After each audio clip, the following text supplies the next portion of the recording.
Good morning. It's Wednesday. You know the drill. Yeah, I kind of just woke up. It's Wednesday morning. I got to get this out, hopefully by 9. All right, Reference Wednesday, where we grab a reference pack and start drawing from it. As per usual, we'll be using Graphite Studio reference packs. This is my morning voice, by the way. The pack we'll be using is 750 female cartoon character reference pictures. Very expressive, very emotive, a lot of flow and dynamic, really great poses that are exaggerated, especially if you want to do things like showing animations or interactions between things as opposed to having just a regular, academic pose character. Let's take a look at them up close. I did have a problem with this pack. Some of the images were rotated because of the EXIF data. And so when I opened them in gesture drawing, they were rotated sideways. The way I fixed that was I used JPEG auto rotate. What it does is it rotates all the images in the orientation that they're supposed to be based on the EXIF data. And now they open in gesture drawing perfectly fine. Let's look at some of these up close. Amazing photos. Great, expressive facial expressions and hand gestures, poses. Yeah, these are great. Let's say you're making a portfolio and you have a character. It might be a good idea to have a page of showing that character with different expressions and hand gestures and all that stuff to really sell the personality of your character. All right, new. We'll go 8.5 by 11 at 300 DPI. Okay, let's get started. And what I want to do is actually sketch these having the mermaid concept in mind. So we'll see what happens. Okay, cool. New layer. Let's make that full screen. Just going to start with that rib cage. Very clearly visible from this angle. And we got the abdomen area pinched like that. Got the shoulder up like this. Collarbone very clearly visible here, but not on the other side because the sternocleidomastoid's covering that a little bit. That's fine. Just going to put a circle for the head and another for the cranium here. And that shoulder in the back is really up high. All right, it's going to keep this loose, somewhat gestural. And we have the elbow out like this. And a very beautiful, perfect triangle right there that'll help us guide where that hand is supposed to be. Okay. Oh, that's fun. I definitely like to be indicative with fingers and stuff, so instead of going in there and drawing the actual pinky and making sure it's accurate, I'll just do a quick shorthand of a little squiggle like that. And if I want to, I can specify later the accuracy. I can imagine this a scene where a mermaid is like hanging onto a rope from a ship, maybe climbing up, saying, "Hey, who's up here?" or something. But what I wanted to do is actually share with y'all, my Midwestern accent's coming through. I lived in LA for a while, and while I was there, my accent changed to a more Californian accent. When I came back to Ohio, like, man, you sound like a Californian. I had no idea that this switch happened, but I feel like now it's going back to their Ohio talk. Well, depending on where you're from in Ohio, of course.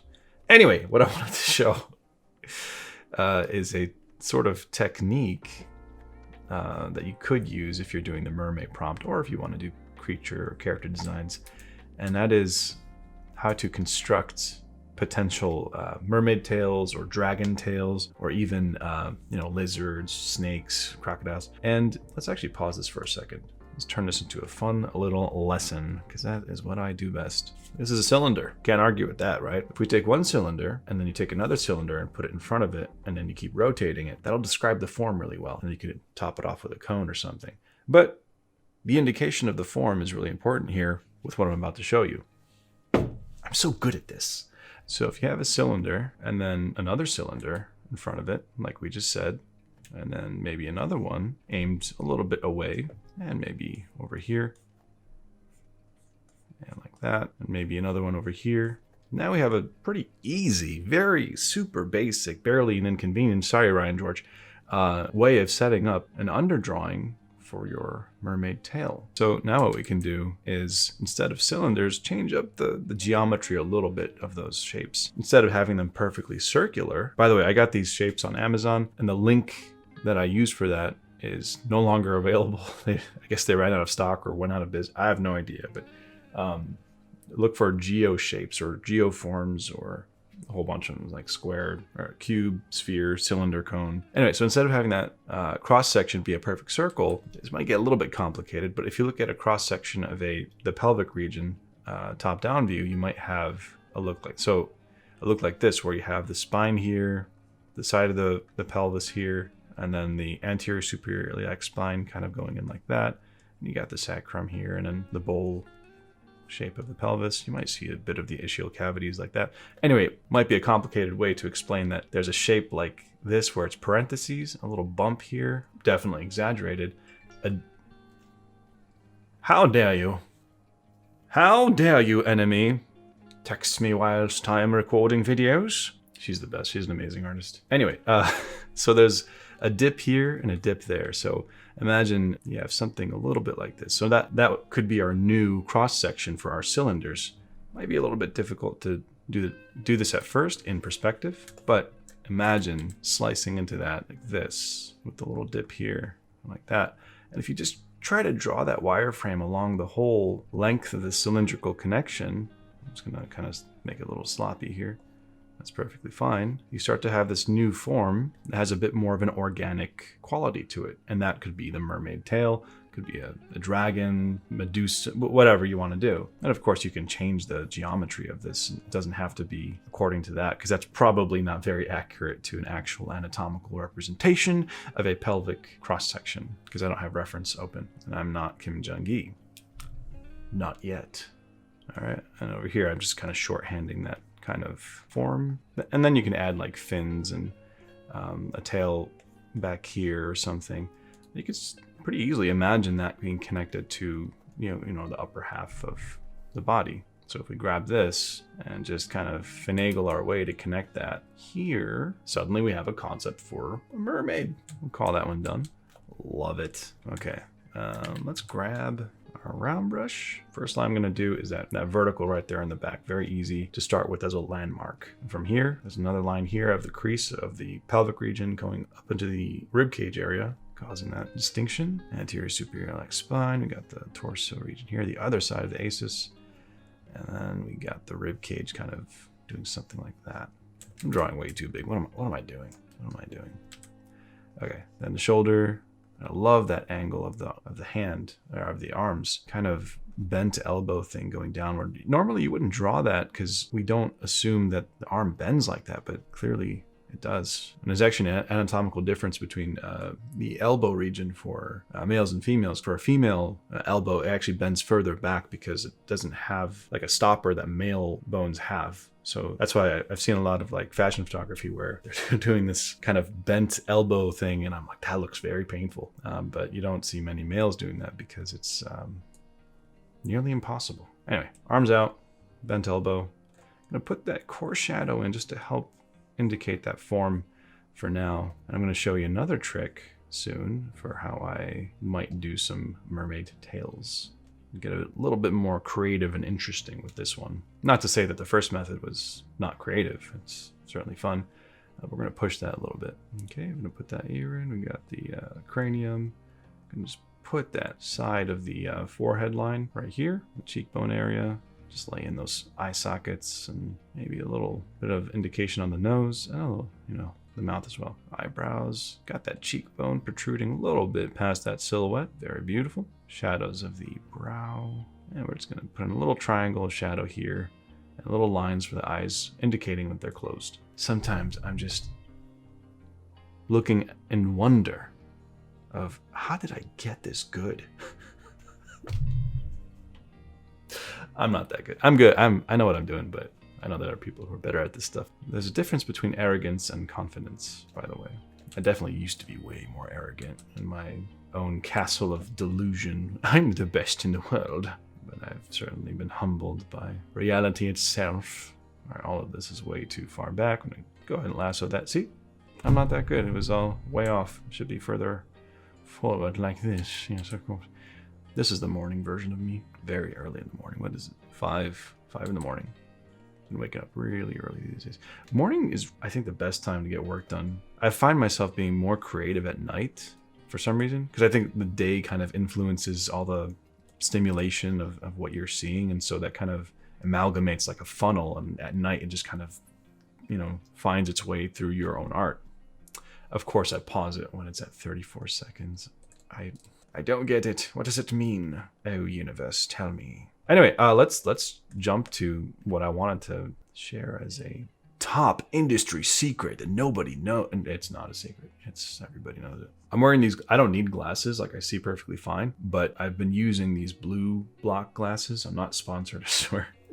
$20 on Amazon, you get 2 of these, and it, like, when I'm not wearing them, I get a lot of eye strain looking at the screen and when I wear them, immediately just relief. You know, it doesn't change the color gamut very much at all. Like, when I take them off, yeah, I know it's a little bit more blue, and when I put them on, not that big a deal. Anyway, I've been delaying. So I talked about the cylinder method, which we're going to use, but a little bit differently this time. And this time we're going to be a little bit more playful with it. So let's say I asked you, okay, you can draw the letter S, can't you? Of course I can. Of course you can. Anybody can do this. Well, let's keep doing that and come up with some cool S curves and C curves. So we're just going to do a whole bunch of these. Let's move our beautiful model to the side, and we're just going to get some nice scribbles. You know, go in like this, go backwards a little bit, right? And let's change up the orientation. What if you do something like this, right?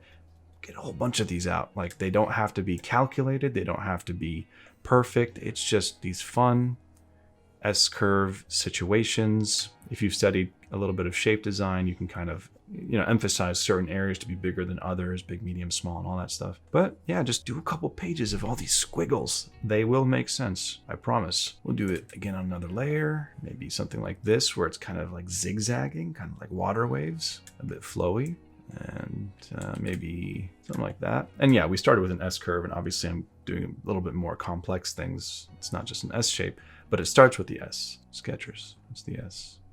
Is that still a commercial that they use? Back when I was young, and there were television commercials for Skechers, the shoe. Their tagline was, Skechers, it's the S. Cringe. Anyway, so once we have our beautiful interlocking S curves and C curves, overlapping, intertwining, we can go through all of them and use them as our guide and wireframe that our cylinders will follow along, kind of like a track. So it's like we've made these armature wireframes that we're going to attach these cylinders to. Am I giving away too much information? We'll let this slide. Anyway, so yeah, for example, here we could say 1 cylinder, 2 cylinder, and then maybe make it a little wider. Actually, no, scratch that, because we have a bit of a wider base to begin with. What if we did it like this? Okay. And you don't have to draw through the cylinder every time. You could just draw that elliptical kind of C curve. Right? And now we have one interesting mermaid tail, more like a shrimp tail, to be honest. But you can smooth it out, obviously. But the form is the most important part here, because if you understand the form, you'll know exactly how that core shadow is going to be. You'll know how light will affect it. Because if this side is not facing the light source, obviously it will be in shadow. But if you don't know the form, you won't know that. Understand the form. Please, for the love of God. All right, back to sanity. Definitely research different, sea creatures, how they have fins, and definitely differs between sharks being not like fin-like, but in terms of that spread with the webbing, but it's more of just an extension of the body. And whales and whatever. You could even look at those paradise fish. I think that's what they're called. Whatever, be creative, have fun. And yeah, let's go to another one. Let's go a bit more complex with some more chaotic stuff happening. So here I see it starting from here and then wrapping around this way. And I feel like the body could end up right here with the head right there, right?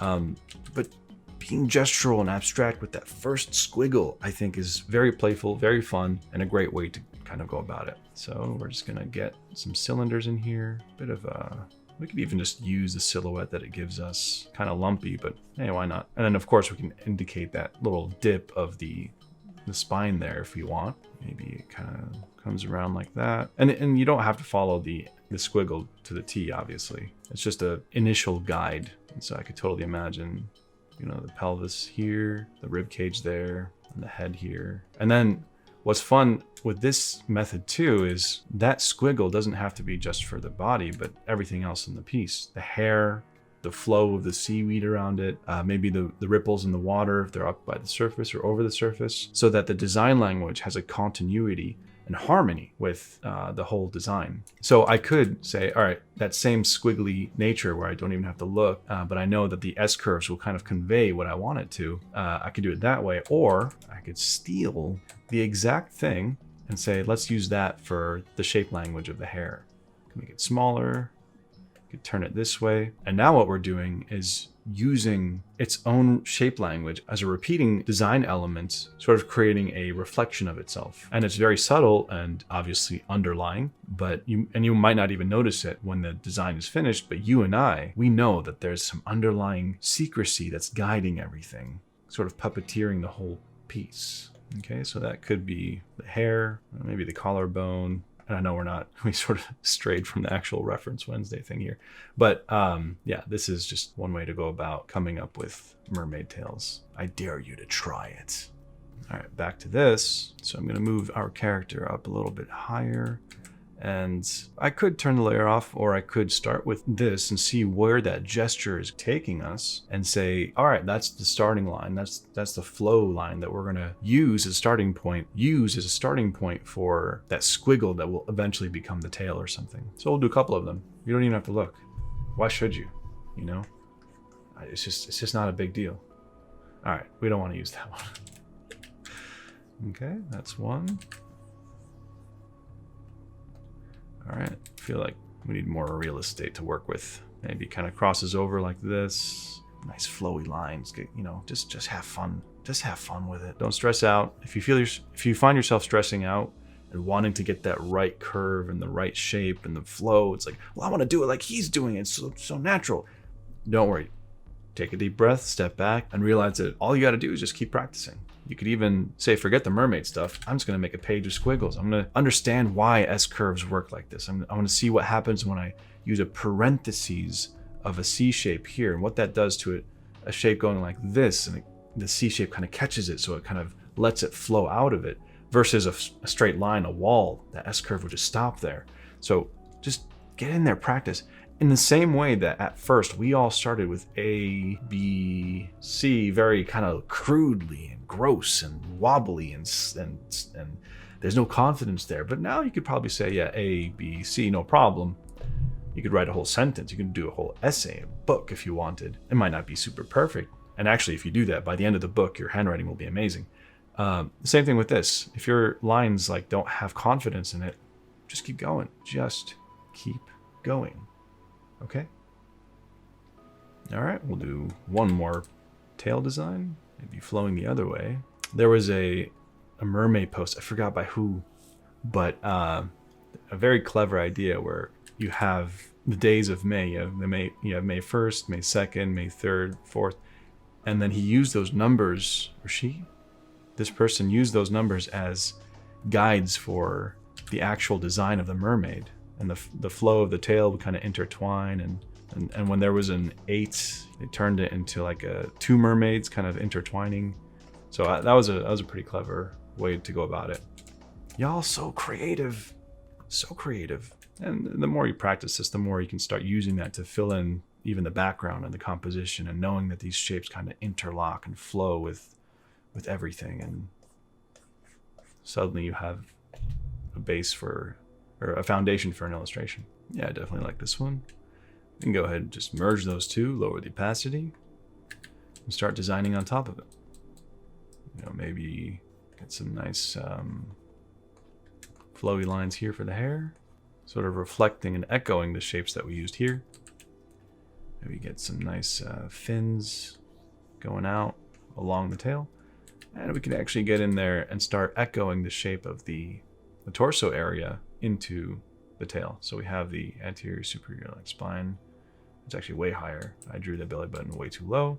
And that will kind of give us the guide for the ripple of how the tail will be. So look at the geometry here, goes over, turns over the shelf of that part of the hip towards the stomach area and back. So over, turning on the hip, and then back. And then we could use that as our guide for the actual tail. And it all connects. Maybe it gets really thick over here. Why not? Looks cool. Lower the opacity. And there we have it. Using reference to start off with a figure and then extending the tail and using our special form technique. Understand how cylinders work and apply that to the form language of the body. All right. It's been a fun session. I need to start my day. I have so much recording I have to do. Not really. I've only like 2 lessons left to record for the course. Everything's mostly edited. Been having a lot of fun. I am figuring out the pricing. I know people have been asking about that. There will be a payment plan option. So if it's not immediately affordable, there's that. And there are some very special secrets happening within the course. You'll see. It's very gamified. I love it. I love it. Damn it. I want to finish it. Cool. Thank you for watching. And I will see you next time. Farewell. Goodbye. Oh, and don't forget to subscribe and hit the like button. Farewell.